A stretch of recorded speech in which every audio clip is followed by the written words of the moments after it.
नमस्कार सखींनो, कसे आहात सर्व? नेमकाच पावसाळा सुरू झाला आहे आणि आता शाळाही सुरू होतील. बराच वेळेस शाळेमध्ये व ऑफिसमध्ये टिफिनमध्ये नेण्यासाठी सुकी किंवा मोकळी भाजी नेण्याचा प्रसंग येत असतो.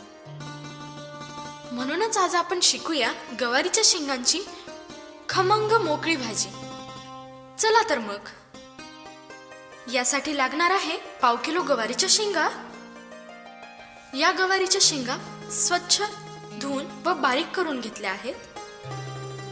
आता आपण या शेंगा कढईमध्ये टाकलेल्या आहेत व अर्धी वाटी तेल टाकून आपण त्याला छान भाजून घेऊ. किंचित काळसर रंग येईपर्यंत भाजून घ्यायचं. शेंगा भाजल्यानंतर त्याला आपण साईडला एका प्लेटमध्ये काढून फोडणीची तयारी करू. फोडणीसाठी लागणारे साहित्य: एक कांदा बारीक चिरून घ्यायचा, 2 टमाटे चिरून घ्यायचे, कोथिंबीर चिरून घ्यायची चांगली, छोटा अर्धा चमचा हळद, चवीनुसार मीठ, 1 चमचा मिरची पावडर. आवडीनुसार आपण तिखट खात असाल तर आपण थोडं अधिक घेतलं तरी चालेल.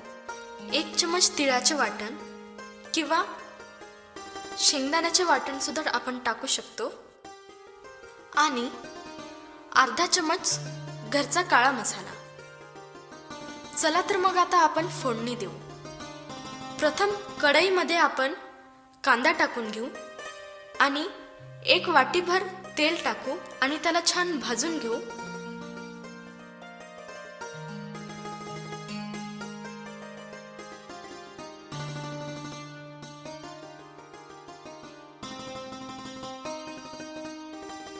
नंतर बारीक केलेले टमाटे टाकू.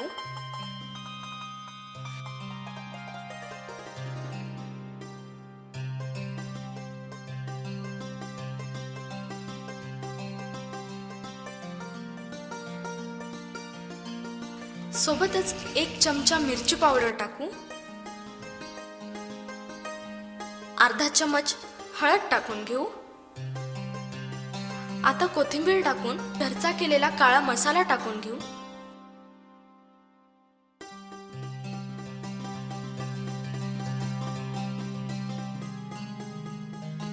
चवीनुसार मीठ टाकून घेऊ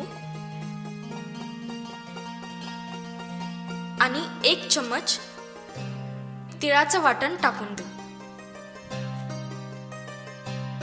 त्याला आपण छान मिक्स करून घेऊ.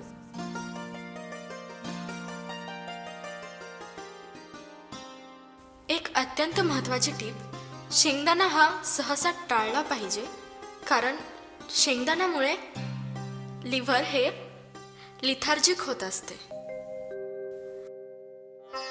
आता शेंगा टाकून चांगलं परतवून घेऊ आणि गॅस कमी करून 10 मिनिटाकरता त्याला छान शिजवू देऊ.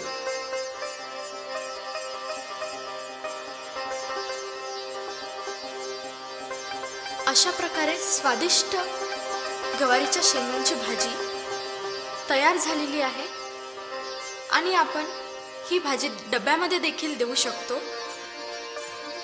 छान जेवणाचा आनंद घेऊ शकतो.